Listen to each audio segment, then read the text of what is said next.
If she had stayed silent, if she had practiced her faith behind closed doors instead of risking her life for it, England might never have become a Christian nation. The woman who changed England's soul didn't arrive with an army. She arrived as a foreign bride, surrounded by enemies, suspicion, and pagan kings. Her name was Queen Bertha of Kent, and she altered England's destiny without spilling a single drop of blood. This is how she did it. Bertha was born a Christian princess in the Frankish kingdom, raised in a world where churches stood tall and faith shaped law, culture, and power. But destiny sent her somewhere dangerous. She was married to King Ethelbert of Kent, a pagan ruler in a land where Christian missionaries were hunted, churches were destroyed, and foreign faiths were feared. This wasn't a marriage of love, it was a political gamble, and Bertha knew the cost. When she crossed the sea to Kent, she didn't arrive as a queen with power. She arrived as an outsider. The court whispered. The pagan priests watched her every move. The nobles distrusted her foreign beliefs. She was allowed to practice Christianity, but only privately. No preaching, no conversions. No challenging the old gods. One wrong move, and she could have been silenced forever. But Bertha was clever. She didn't rush. She waited. She started by rebuilding a small, ruined Roman church just outside the city walls. She did it quietly, respectfully, without challenge. She prayed openly, but peacefully. She lived with discipline and ruled with kindness. And then, something unexpected happened. People began to watch her. The servants in the court noticed her compassion. The nobles saw her intelligence. And most importantly, the king noticed her calm strength. King Ethelbert was a powerful pagan king, but he was also curious. He started asking questions. Why did she pray this way?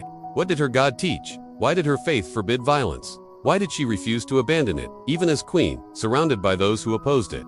Bertha never argued. She never forced her beliefs on him. She simply lived them, and slowly, the king started to listen.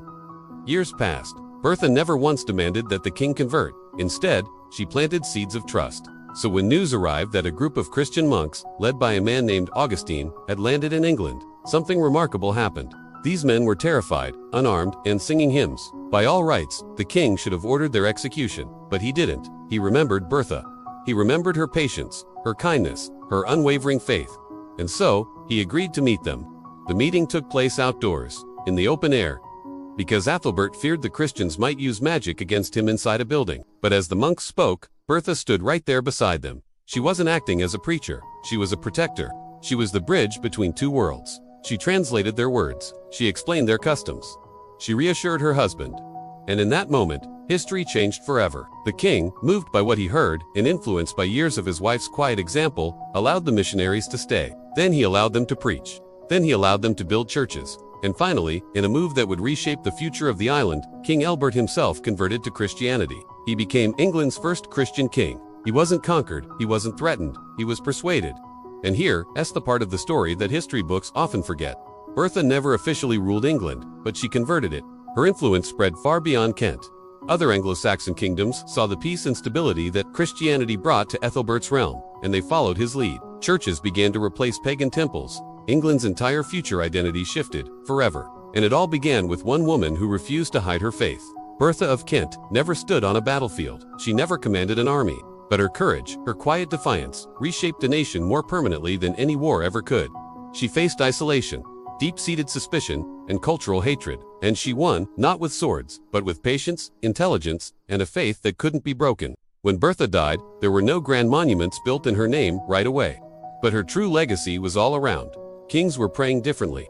Laws were following new moral values, and a new faith was replacing the old fears, all because one queen refused to surrender who she was, even when she was a stranger in a strange land. She proved a timeless and dangerous truth. You don't need an army to change the world. You just need conviction and time. If you enjoyed this story of a forgotten queen who changed history, make sure to like this video and subscribe to the channel for more. And let me know in the comments which historical figure you want me to cover next. Your support is what helps bring these incredible stories back to life. Thanks for watching.